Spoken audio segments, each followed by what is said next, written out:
स्वागत है आप सबका विद्युत धारा के भाग 2 में। भाग 1 में आप सबने पढ़ा था विद्युत आवेश के बारे में, विद्युत धारा के बारे में, विद्युत विभव के बारे में, विभवांतर के बारे में। इसके बाद हमने ओम का नियम पढ़ा था, प्रतिरोध के बारे में जाना था और विशिष्ट प्रतिरोध के बारे में जाना था। आज इस भाग में हम लोग पढ़ेंगे प्रतिरोधों के संयोजन के बारे में। तो प्रतिरोध दो तरीके से जोड़े जा सकते हैं। एक है श्रेणी क्रम संयोजन, एक है समांतर क्रम जिसको कि पार्श्व क्रम संयोजन भी कहते हैं। इसके अलावा मिश्रित क्रम संयोजन आता है जिसमें कि श्रेणी और समानांतर क्रम दोनों ही आते हैं। तो मुख्यतः तो दो ही हुए, श्रेणी क्रम और समानांतर क्रम, इनको हमें समझना है और इसके बारे में जो हम पढ़ेंगे उसको ही हम मिश्रित क्रम में अप्लाई कर देते हैं। तो सबसे पहले समझते हैं श्रेणी क्रम संयोजन। प्रतिरोध हमें मान लीजिए जैसा हमने चित्र में दिखाया है, हमें 3 प्रतिरोध दिए गए हैं जिनका प्रतिरोध R1, R2 और R3 है। तो देखिए, तार को जोड़ने के 2 तरीके हो सकते हैं। पहला तार जोड़ा, ठीक, उसके दूसरे सिरे से दूसरा तार जोड़ा, फिर उसके आगे तीसरा तार जोड़ दिया। तो इस तरह से जुड़ने को, जिसमें तार के एक सिरे से दूसरा तार, फिर उसके आगे तीसरा तार इस तरह से जुड़ा होता है, इसको हम कहते हैं श्रेणी क्रम संयोजन। दूसरा ऑप्शन ये भी हो सकता है कि हमने तीनों तार ले लिए, पहला तार, दूसरा तार, तीसरा तार, और तीनों के पहले सिरे एक साथ जोड़ दिए और अंतिम सिरे एक साथ जोड़ दिए। ये है आपका समानांतर क्रम या पार्श्व क्रम संयोजन, जिसमें आप देख रहे हैं 3 तार हैं जिनके प्रतिरोध R1, R2, R3 हैं। इनके एक सिरे एक साथ जुड़े हुए हैं और दूसरे सिरे एक साथ जुड़े हुए हैं। तो सबसे पहले आप इनका प्रतिरोधों का जोड़ना चित्र में कैसा बनता है ये समझ लीजिए। तो श्रेणी क्रम में इस तरह से होगा, समानांतर क्रम में इस तरह से होता है। अब देखिए, माना एक हमें परिपथ दिया हुआ है, सर्किट दिया हुआ है जिसमें एक बैटरी लगी है, बैटरी जिसका की विभवांतर V दिया गया है, मान लीजिए V दिया गया है। तो इससे माना I धारा प्रवाहित हो रही है। तो ये जो I धारा गई, प्रथम प्रतिरोध में भी I बही, फिर आगे बढ़ी, दूसरे प्रतिरोध में भी I धारा चली गई, आगे बढ़ी, तीसरे प्रतिरोध में भी I धारा बहती गई और आगे ये बढ़ते बढ़ते फिर ये नेगेटिव टर्मिनल में एंटर कर गई। ठीक, तो इस तरह से हम ये पाते हैं कि श्रेणी क्रम संयोजन में जितने भी प्रतिरोध लगे होते हैं उनमें सब में समान धारा बहती है। ये बहुत इंपॉर्टेंट है, श्रेणी क्रम में सभी प्रतिरोधों में धारा का मान समान होता है। अब इसका प्रतिरोध अलग, इसका प्रतिरोध अलग, इसका प्रतिरोध अलग और धारा समान बह रही है। हम जानते हैं ओम के नियम से, हम लोग ये जान चुके हैं V बराबर I इंटू R होता है। अगर हम V बराबर IR से अगर करते हैं तो IR1, IR2, IR3 निकल के आते हैं क्या? पहले प्रतिरोध पर विभवांतर, दूसरे प्रतिरोध के अक्रॉस विभवांतर और तीसरे प्रतिरोध के अक्रॉस विभवांतर, यानी पोटेंशियल डिफरेंस। ठीक है, तो माना V1, V2, V3 potential differences हैं। तो ये जो पोटेंशियल डिफरेंस है, ये पोटेंशियल मेन कौन दे रहा था? बैटरी दे रही थी। पोटेंशियल डिफरेंस कौन दे रहा था? बैटरी दे रही थी। तो ये जो V है वो एक्चुअली इनके योग के बराबर, यही V तो 3 हिस्सों में बटा है, V1, V2, V3। तो हम लिख सकते हैं श्रेणी क्रम के लिए V बराबर V1 plus V2 plus V3। ठीक है, अब हम लोग क्या करने जा रहे हैं? हमें निकालना है इस श्रेणी क्रम का तुल्य प्रतिरोध कितना होगा। तुल्य मतलब कि ये जैसे 3 लगे हुए हैं, अगर ये 3 ना लगे होते, इनकी जगह कोई एक प्रतिरोध लगा होता, तो वो प्रतिरोध कितना होता जिससे कि धारा, पोटेंशियल डिफरेंस ये सब सेम आ रहा होता। तो माना इनकी जगह अगर कोई एक प्रतिरोध लगा होता, माना वो प्रतिरोध का जो तुल्य प्रतिरोध है उसका प्रतिरोध का मान है R। तो हम क्या कर सकते हैं? अब देखिए, अगर इस R प्रतिरोध में I धारा बह रही है, इस पूरे की जगह मान लीजिए बड़ा R लगा दिया, I धारा जा रही है, तो इसमें पोटेंशियल ड्रॉप क्या हो जाएगा? V बराबर I इंटू R हो जाएगा। ठीक है, और हम पहले ही जान चुके हैं कि ये जो V है ये 3 हिस्सों में बट रहा है। तो V बराबर V1 plus V2 plus V3, ये हम पहले ही लिख चुके हैं। अब हम क्या करने जा रहे हैं, इस समीकरण 1 में हर एक के लिए V1, V2, V3 कितना होगा वो रखने जा रहे हैं। तो देखिए इस तरफ तो हमने लिख दिया IR, ठीक है, V बराबर IR, और V1 क्या हो जाएगा, V1 हो जाएगा IR1, IR1, V2 क्या हो जाएगा IR2, V3 क्या हो जाएगा IR3। ठीक, अब आप देख रहे हैं इस जगह I कॉमन है, I कॉमन ले लिया तो R1 plus R2 plus R3, I cancel कर दिया। सो तुल्य प्रतिरोध श्रेणी क्रम में हो जाएगा इनके योग के बराबर। इसीलिए कहा जाता है श्रेणी क्रम में तुल्य प्रतिरोध उसमें लगे प्रतिरोधों के योग के बराबर होता है। सो R बराबर जितने भी प्रतिरोध लगे हों बस उनको जोड़ दिया जाएगा। तो ये हुआ श्रेणी क्रम में तुल्य प्रतिरोध निकालने का सूत्र। ये सूत्र हम लोग लगाएंगे और इसका प्रूफ भी आपको समझा दिया गया। अब इसी के बाद हम लोग चलते हैं समानांतर क्रम या पार्श्व क्रम संयोजन में तुल्य प्रतिरोध क्या होगा। यानी ये जैसे यहाँ 3 प्रतिरोध लगे पड़े हैं, इन तीनों प्रतिरोधों को हटा के यहाँ पर अगर एक प्रतिरोध हमें लगाना है तो उसका प्रतिरोध कितना होता कि उतना ही पोटेंशियल डिफरेंस आए जितना इन सब के अक्रॉस आ रहा है और सब मिलके बराबर रहे। तो सबसे पहले अब आप इस चित्र को देखें, यहाँ पर बैटरी जो लगी है उसका पोटेंशियल डिफरेंस V है, इसने धारा I दी, I धारा जैसे ही आगे बढ़ी उसे 3 तारों में से होके जाना है। तो ये जो I थी वो 3 हिस्सों में बट जाती है। माना R1 में गई I1, R2 में गई I2 और R3 में गई I3 धारा। ठीक है, इसके बाद वापस ये I1, I2, I3 तीनों मिल जाएंगी और फिर वापस I बन गया और I बैटरी के नेगेटिव टर्मिनल में आ गई। सो I निकली बटी और उसके बाद वापस I, मतलब ये धारा का लगातार चक्र चल रहा है। तो हम सबसे पहले यहाँ पर क्या देखते हैं, इस परिपथ से समानांतर क्रम में धारा का बंटवारा हो जाता है, धारा समान नहीं रहती है, लेकिन ये जो बैटरी लगी है वो इनके अक्रॉस लगी। तो समानांतर क्रम में ये ध्यान रखें कि समांतर क्रम में लगे जितने भी प्रतिरोध हैं उनका जो विभवांतर है वो समान होता है। तो यहाँ V बैटरी इनके समानांतर क्रम में लगी है तो इसका भी पोटेंशियल V, इसका भी V, ये मैंने ब्लू पेन से लिखे हुए हैं, V, तीनों पे जो विभवांतर है, जो पोटेंशियल डिफरेंस है वो समान रहेगा V। श्रेणी क्रम में धारा समान रहती है, जबकि समानांतर क्रम या पार्श्व क्रम में प्रत्येक प्रतिरोध के अक्रॉस पोटेंशियल डिफरेंस यानी विभवांतर समान रहता है। अब हम लोग चलते हैं, माना हमने इसकी जगह अगर हमें कोई और प्रतिरोध लगा देते जिसका तुल्य प्रतिरोध R होता, तो जैसा कि हम लोग सूत्र जानते हैं V बराबर IR, इससे अगर हम I निकालते तो हम लिख सकते थे I बराबर V बटे R। ठीक है, अब हम क्या करने जा रहे हैं, समीकरण 1 में सबके मान रखने जा रहे हैं। तो I की जगह रखेंगे हम V बटे R। I1 क्या हो जाएगा, I1 देखिए पोटेंशियल डिफरेंस V था और प्रतिरोध R1 था तो V बटे R1 हो जाएगा, V बटे R1। इसी तरह I2 में क्या हो जाएगा, V अपॉन R2। I3 क्या हो जाएगा, V अपॉन R3। आप चाहें तो राइट साइड से जैसे ही हम V कॉमन लेंगे तो आपके पास अंदर बचेगा R1 plus R2 plus 1 upon R3। ठीक है, V कैंसिल कर देंगे तो हम लिख सकते हैं 1 बटे R बराबर 1 बटे R1 प्लस 1 बटे R2 प्लस 1 बटे R3। ये सूत्र निकल के आता है समानांतर क्रम के संयोजन के लिए। तो समानांतर क्रम में जो तुल्य प्रतिरोध होता है उस तुल्य प्रतिरोध का व्युत्क्रम उसमें लगे प्रतिरोधों के व्युत्क्रम के योग के बराबर होता है।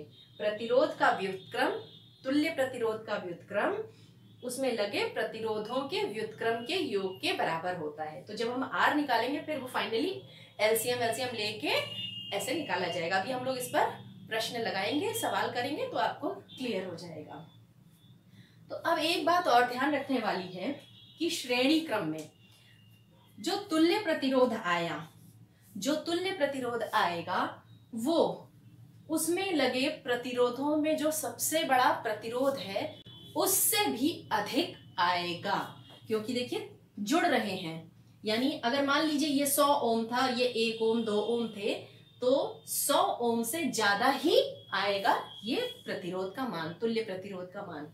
तो समानांतर क्रम में तुल्य प्रतिरोध का मान उसमें लगे प्रतिरोधों में से जो सबसे बड़ा अधिक प्रतिरोध है उससे भी अधिक मान आता है।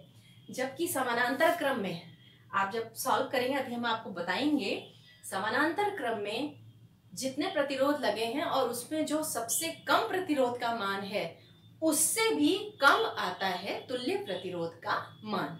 ठीक है, तो कभी भी जब हमें किसी सर्किट में प्रतिरोध कम करना होता है तो हम प्रतिरोधों को समानांतर क्रम में जोड़ते हैं, और जब हमें प्रतिरोध बढ़ाना होता है तो हम श्रेणी क्रम में जोड़ते हैं।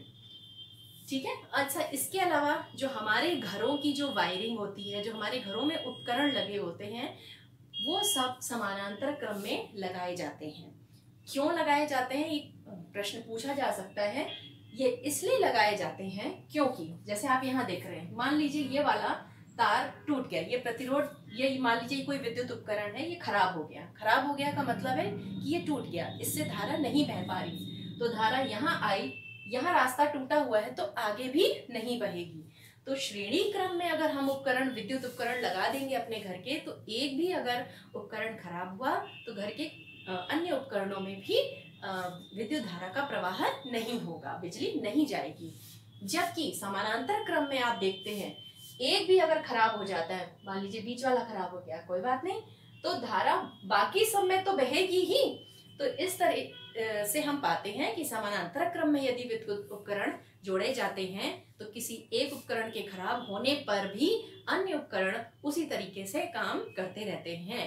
तो इसीलिए घर की वायरिंग में ज्यादातर सभी उपकरणों को समानांतर क्रम में ही संयोजित किया जाता है।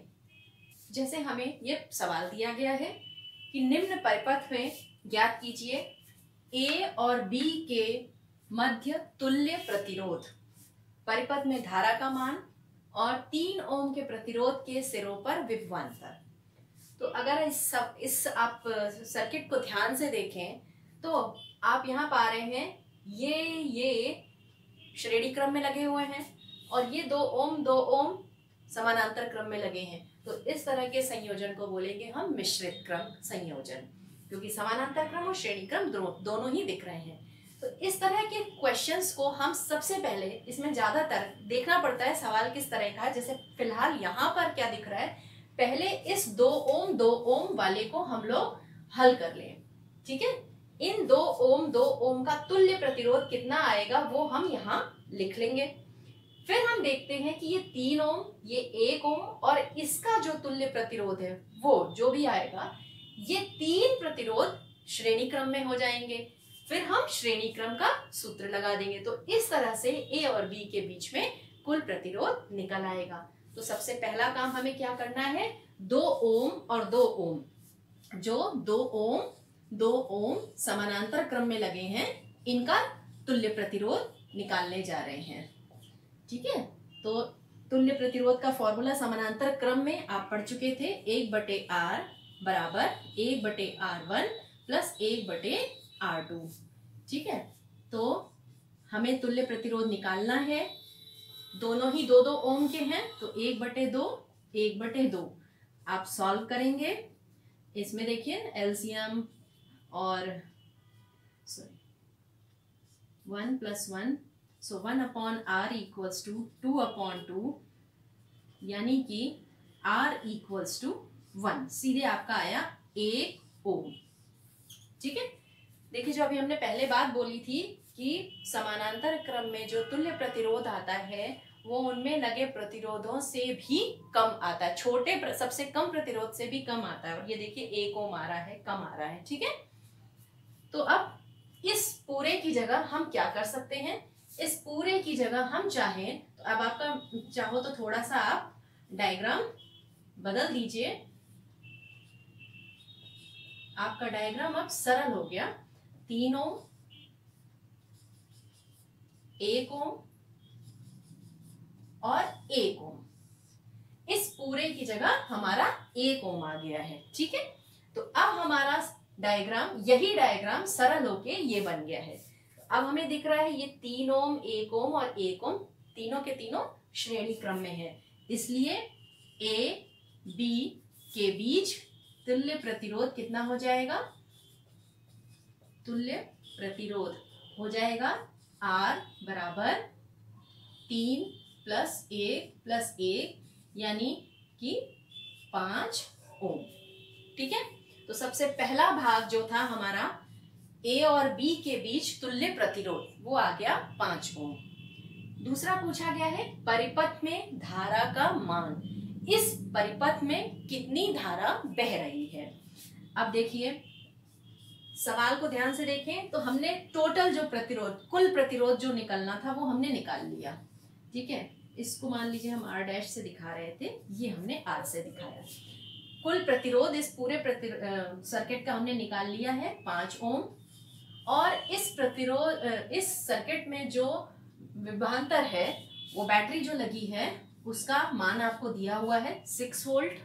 ठीक है, R पता है, V पता है, हमसे I पूछा जा रहा है, तो I का क्या फॉर्मूला लग जाएगा, V/R। ठीक है, सो V का मान रखिए, R की जगह आपको रखना है 5। इसको जब आप सॉल्व करेंगे तो 1.2 धारा निकाल रहे हैं, तो इसका मात्रक क्या होगा, एम्पियर। तो सेकंड पार्ट भी हो गया, परिपथ में बहने वाली धारा का मान। अब परिपथ में धारा यानी कि पूरी जो धारा यहाँ बैटरी से शुरू हुई थी प्लस से, वो 1.2 एम्पियर आ रही है। ठीक, अब आपसे पूछा गया है 3 ओम के प्रतिरोध के सिरों पर विभवांतर, केवल और केवल ये 3 ओम प्रतिरोध के सिरों पे विभवांतर पूछ रहे हैं। तो थर्ड पार्ट, 3 ओम के सिरों पर विभवांतर, विभवांतर का फॉर्मूला आपका वही V = I × R चलता है।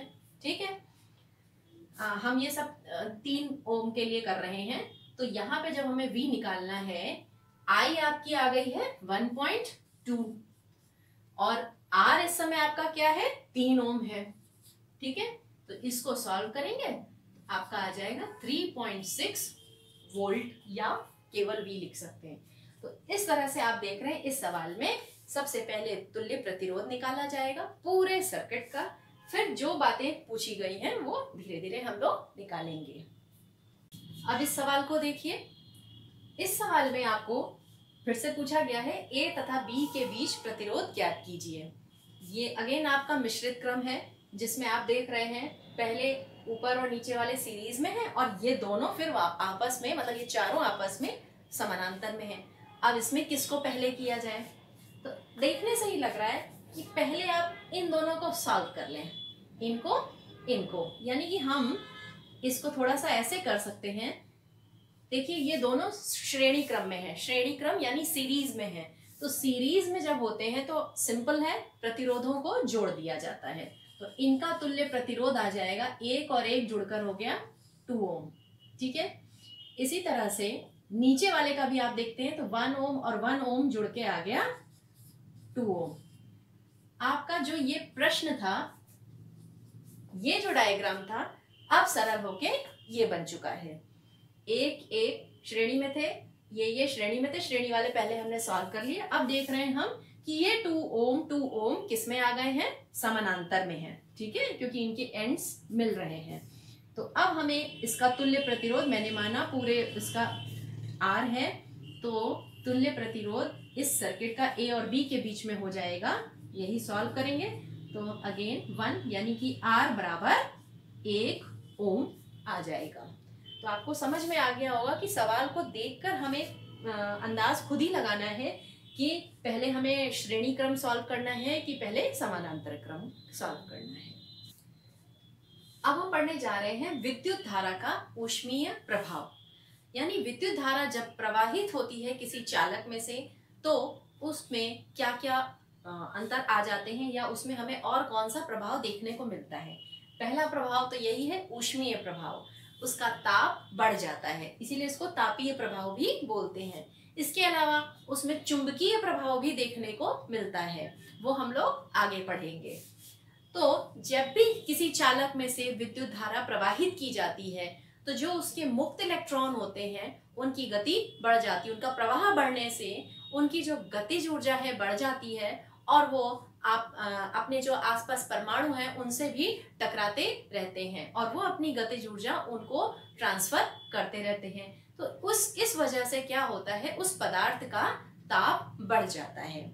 तो यानी हम यहाँ पे क्या देख रहे हैं, विद्युत धारा के प्रवाह की वजह से जो ऊर्जा थी वही जो है रूपांतरित हो जाती है, चाहे ऊष्मीय ऊर्जा में, चाहे प्रकाश ऊर्जा में या किसी और तरह की ऊर्जा में भी रूपांतरित हो जाती है। तो इसीलिए ऊष्मीय प्रभाव को पढ़ने के लिए पहले हमें पढ़ना पड़ेगा विद्युत ऊर्जा का कैलकुलेशन हम कैसे करेंगे, विद्युत ऊर्जा अगर हमें निकालनी है तो वो कैसे निकाली जाएगी। तो पहले आप ये देखें, विद्युत धारा के प्रवाह से पदार्थों में ताप बढ़ने की क्रिया को हम विद्युत धारा का ऊष्मीय प्रभाव कहते हैं। मतलब धारा अगर बहने से ताप बढ़ रहा है तो इसको हम ऊष्मीय प्रभाव कहेंगे। विद्युत ऊर्जा क्या चीज है, किसी चालक में विद्युत आवेश यानी इलेक्ट्रॉन्स, मुक्त इलेक्ट्रॉन्स प्रवाहित होने से जो ऊर्जा व्यय होती है उसे हम विद्युत ऊर्जा कहते हैं।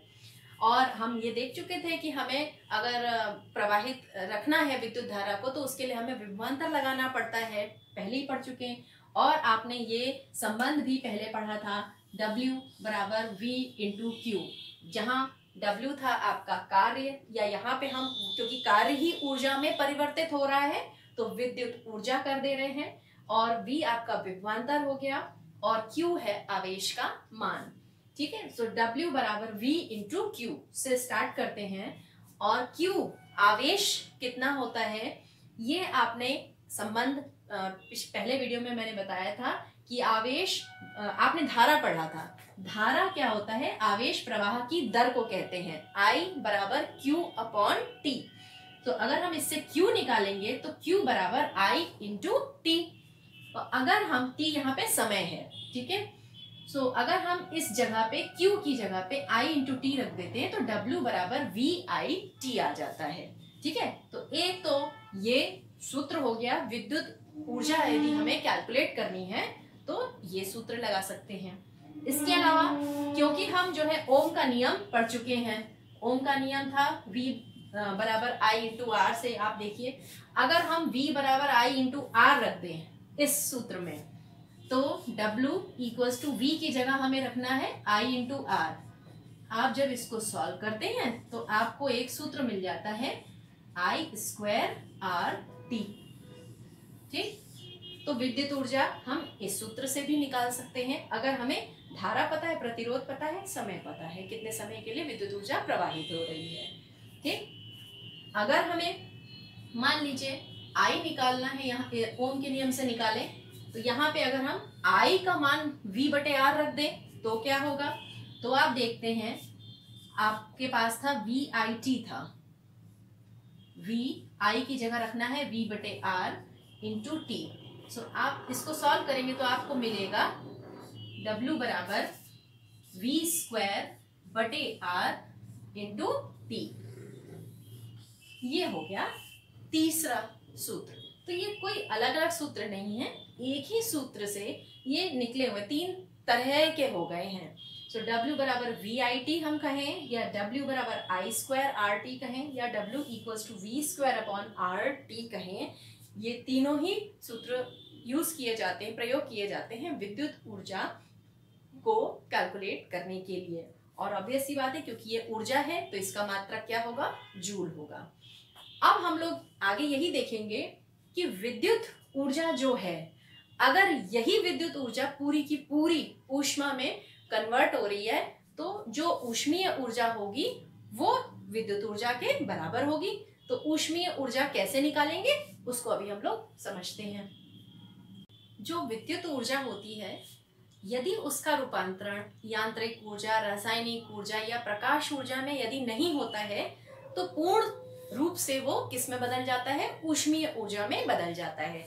तो इसीलिए जितनी विद्युत ऊर्जा होती है हम मान के चल रहे हैं वो सारी की सारी ऊष्मीय ऊर्जा में बदल जा रही है।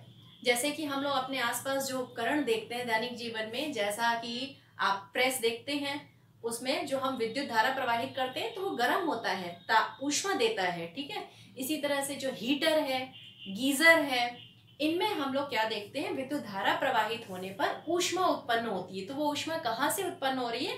क्योंकि जो हम विद्युत ऊर्जा उसको दे रहे हैं वह पूरी की पूरी विद्युत ऊर्जा उसके ऊष्मीय ऊर्जा में परिवर्तित हो रही है। ज्यादातर प्रायः ऊष्मीय ऊर्जा को कैलोरी में नापा जाता है, ठीक है। कैलोरी इसका मात्रक होता है। तो जो कैलोरी को जूल में या जूल को कैलोरी में बदलने का ये संबंध है, ये आपको याद रखना पड़ेगा। एक कैलोरी बराबर होता है 4.2 जूल के बराबर। तो अगर हमें एक जूल निकालना है तो एक जूल हो गया 1/4.2 कैलोरी। तो अब विद्युत ऊर्जा हम जस्ट अभी इससे पहले हमने निकाला है, विद्युत ऊर्जा हमने निकाल ली है, वो जूल में निकली थी, ठीक है। हमें अब यहाँ निकालनी है ऊष्मीय ऊर्जा, और ऊष्मीय ऊर्जा को कैलोरी में निकालते हैं। फॉर्मूले तो वही चल रहे हैं, हमने पहला पढ़ा था, VIT पढ़ा था। तो ऊष्मीय ऊर्जा विद्युत ऊर्जा के समान ही है, सूत्र वही चलेगा, लेकिन जूल को कैलोरी में बदलने के लिए, जूल को कैलोरी में बदलने के लिए आप देख रहे हैं 4.2 से भाग देना पड़ रहा है। तो हम क्या करेंगे? VIT/4.2 कर देंगे, तो ये कैलोरी में उत्तर आ जाएगा। ऊष्मीय ऊर्जा इतने कैलोरी। सेम फिर दूसरा हमने सूत्र निकाला था I²RT, तो उसमें भी 4.2 से डिवाइड कर देंगे, तो ये ऊष्मीय ऊर्जा का दूसरा सूत्र निकल आया कैलोरी में। और तीसरा आपने पढ़ा था V²/R × T डिवाइडेड बाई 4.2 कर देंगे, तो ये भी कैलोरी में चेंज हो गया। तो ऊष्मीय ऊर्जा अगर हमें कैलोरी में निकालनी है तो ये चलेगा, 4.2 से हम भाग कर देंगे। इसी के साथ साथ हम लोग पढ़ते हैं जूल का तापन नियम। जूल जो वैज्ञानिक थे उन्होंने ये मतलब बताने का था उनका कि किसी प्रतिरोध में कितना ताप उत्पन्न होगा, किस किस पर ये निर्भर करेगा, इसके लिए ये नियम दिया गया। इसके लिए आप इस वाले सूत्र को ध्यान से देखें। तो आप देख रहे हैं ऊष्मीय ऊर्जा I²RT के बराबर आ रही है, ठीक है ना, H=I²RT। सो अगर किसी परिपथ में I यानी कि धारा का मान समान रहे और एक पर्टिकुलर निश्चित समय के लिए ही किया गया है, तो मतलब समय भी स्थिर कर दें हम, तो उसके प्रतिरोध पर निर्भर करता है कितनी हीट जनरेट होगी। तो H is directly proportional to R, यानी प्रतिरोध के अनुक्रमानुपाती होता है। और इन जनरल हम लोग यही काम करते हैं, मतलब हमारे दैनिक जीवन में हम लोग, जैसे हीटर में हमें बहुत ज्यादा ऊष्मा चाहिए होती है, तो जो उसमें तार लगा होता है उसका प्रतिरोध बहुत अधिक लेते हैं। प्रतिरोध अधिक हो जाएगा तो ऊष्मा अपने आप बहुत अधिक पैदा होगी, ठीक है। दूसरा, अगर प्रतिरोध फिक्स रहे और जितने समय के लिए धारा प्रवाहित हो रही है वो भी स्थिर रहे, फिर किस पर निर्भर करेगा? धारा के मान पर निर्भर करेगा। धारा के मान के वर्ग के अनुक्रमानुपाती होता है, यानी धारा का मान अगर हम बढ़ा देंगे तो ऊष्मा ज्यादा पैदा होगी, और धारा का मान कम कर देंगे तो बहुत कम पैदा होगी। और वो भी आप ये ध्यान रखें, सूत्र ही कह रहा है I²RT। सो ये धारा के मान के वर्ग के अनुक्रमानुपाती होता है। और जब धारा और क्या नाम है प्रतिरोध अगर स्थिर रख दिए जाएं तो क्या है, समय पर निर्भर करता है, यानी कितनी देर तक धारा बह रही है। अगर दो सेम प्रतिरोध के तार हों, सेम समय के लिए सेम प्रतिरोध के हों, सेम धारा अगर प्रवाहित की जा रही, तो जिसमें हम ज्यादा देर के लिए प्रवाहित करेंगे उसमें ज्यादा ऊष्मा पैदा होगी। तो ये है जूल का तापन नियम। अब इस पर हम लोग कुछ क्वेश्चंस करके समझते हैं। मान लीजिए हमें ये क्वेश्चन दिया गया है, किसी 4 ओम प्रतिरोधक से प्रति सेकंड 100 जूल ऊष्मा उत्पन्न हो रही है, प्रतिरोधक के सिरों पर विभवांतर ज्ञात कीजिए। तो सवाल में क्या क्या दिया है पहले हम वो नोट करते हैं। देखिए 100 जूल ऊष्मा उत्पन्न हो रही है तो H यानी हीट ऊष्मीय ऊर्जा दी हुई है 100 जूल। प्रतिरोधक का मान दिया हुआ है 4 ओम। इसके बाद टाइम कितना दिया हुआ है, टाइम यहाँ पे प्रति सेकंड लिखा हुआ है यानी टाइम है 1 सेकंड। अब आपसे पूछ रहा है प्रतिरोधक के सिरों पर विभवांतर ज्ञात कीजिए, V हमें निकालना है। तो हम 3 फॉर्मूले पढ़ चुके थे। अच्छा यहाँ पे देखिए क्योंकि जूल में ऑलरेडी दिया हुआ है, हमें कैलोरी वैलोरी में बदलने की जरूरत नहीं है, तो हम डायरेक्ट लगाएंगे H इक्वल्स टू हम लगा सकते हैं V² बटे R और इंटू T, क्योंकि देखिए H पता है, R पता है, T पता है, हमें V नहीं पता है। एक चीज नहीं पता है हम निकाल सकते हैं। कोई कहेगा कि मैम हम इससे भी निकाल सकते हैं, I² RT से निकाल लीजिए पहले, लेकिन आप I निकालेंगे, धारा निकालेंगे, और उसके बाद क्योंकि प्रतिरोध के सिरे पर पोटेंशियल विभवांतर पूछा है तो I निकालने के बाद आपको V निकालने के लिए I इंटू R करना पड़ेगा क्योंकि विभवांतर पूछा है। तो हम डायरेक्ट इस सूत्र से निकाल रहे हैं क्योंकि ये दोनों सूत्र आए तो एक ही उससे हैं। तो देखिए V² हो जाएगा आपका H into R upon T, या V बराबर हो जाएगा √H into R upon T। अगर हम इन सब के मान रख देते हैं तो देखिए H की जगह रखना है हमें 100, R की जगह रखना है 4 और टाइम की जगह रखना है 1। ये हो जाएगा √400, और जब 400 का अंडर लेंगे तो आएगा 20 वोल्ट। हमें विभवांतर निकालना था इसलिए ये मात्रा वोल्ट आ गया। तो इस तरह से इस प्रश्न को हमने कर लिया। अब हम लोग जानेंगे एक बहुत ही इंपॉर्टेंट उपकरण विद्युत फ्यूज के बारे में। विद्युत फ्यूज क्या चीज होती है?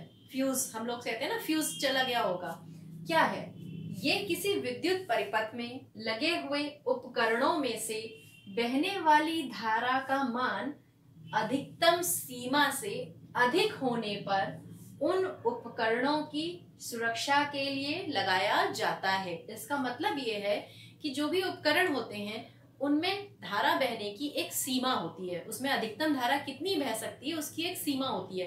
अगर उससे ज्यादा धारा उसमें बहे तो वो उपकरण जल सकते हैं या खराब हो सकते हैं। ठीक है, तो इसीलिए विद्युत फ्यूज लगा दिया जाता है। जैसे हम लोग कहते हैं ना, शॉर्ट सर्किट हो गया, शॉर्ट सर्किट हो गया तो आग लग गई। शॉर्ट सर्किट होने की वजह से या किसी कारण से अचानक से जब धारा का मान बहुत अधिक हो जाता है तो उपकरण खराब हो जाते हैं। इसको ही बचाने के लिए क्या किया जाता है, परिपथ में जो घर की वायरिंग होती है उसकी लाइव वायर में ही श्रेणी क्रम में इस फ्यूज वायर को, विद्युत फ्यूज को लगा दिया जाता है। इस तार की विशेषता क्या है?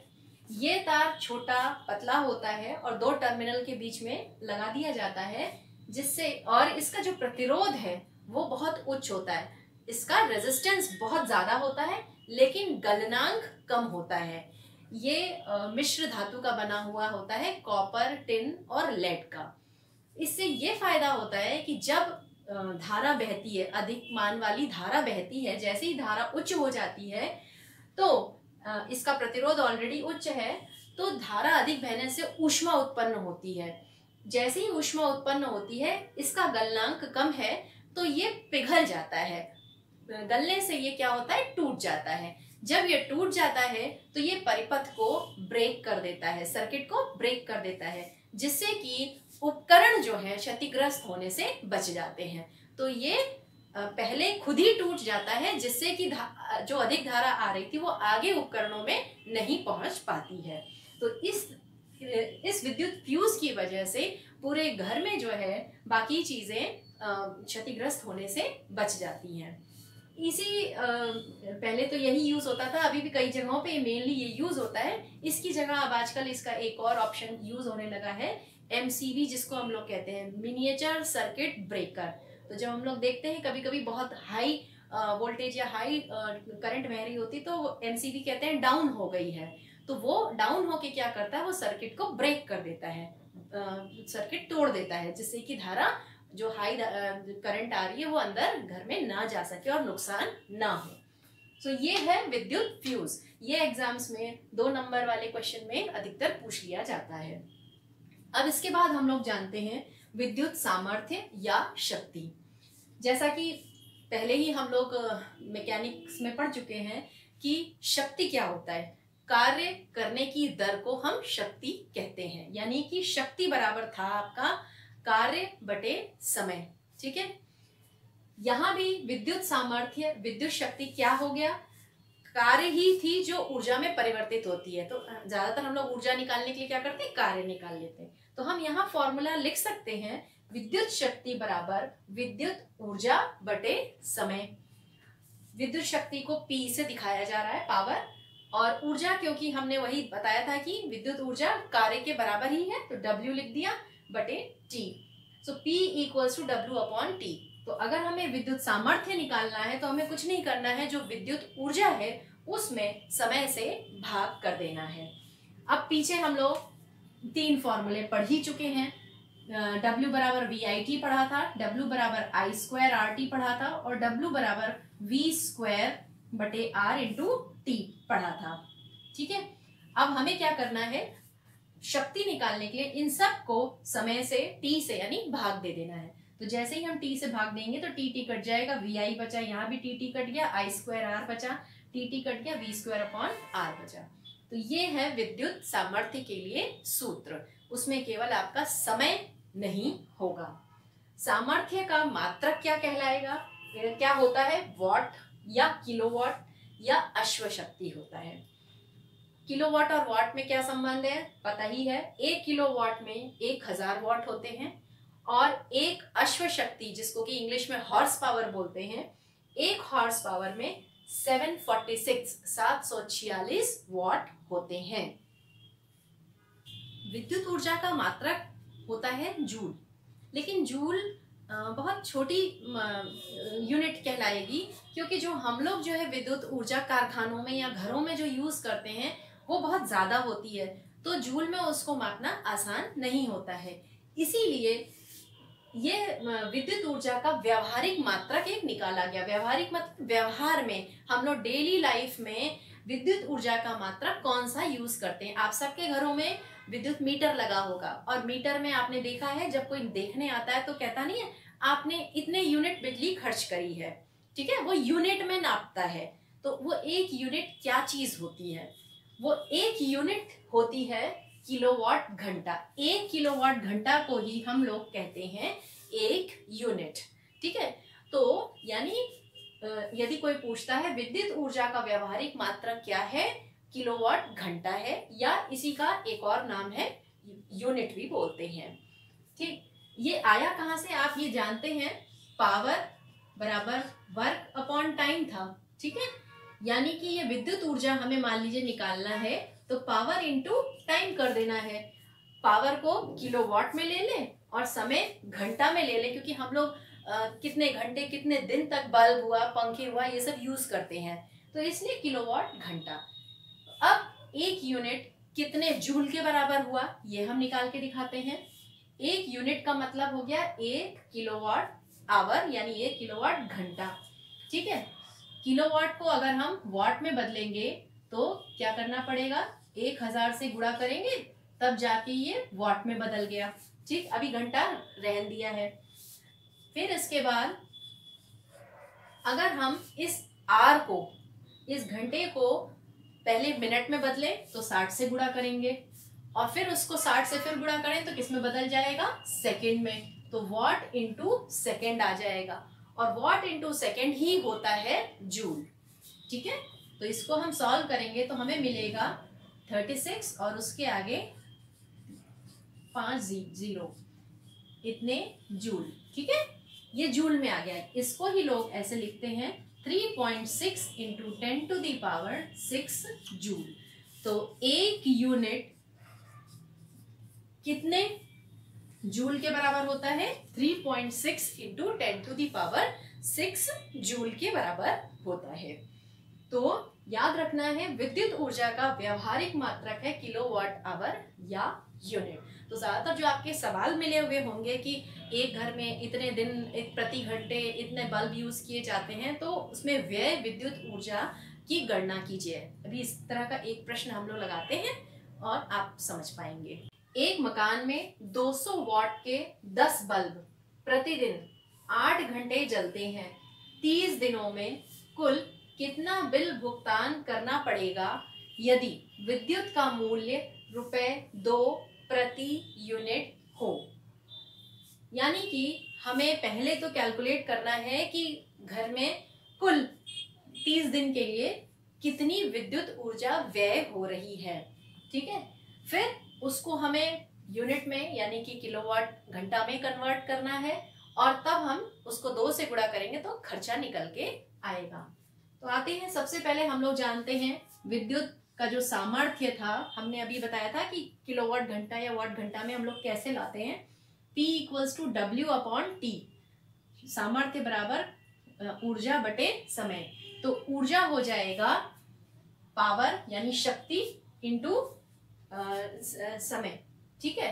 यहाँ पे जो ये पावर है ये किस में है आपकी, ये वाट में है इस समय, ठीक है। तो अगर हमें इसे किलोवाट में बदलना है तो हमें क्या करना पड़ेगा, 1000 से गुणा करना पड़ेगा, तभी तो ये यूनिट में बदल के आएगा।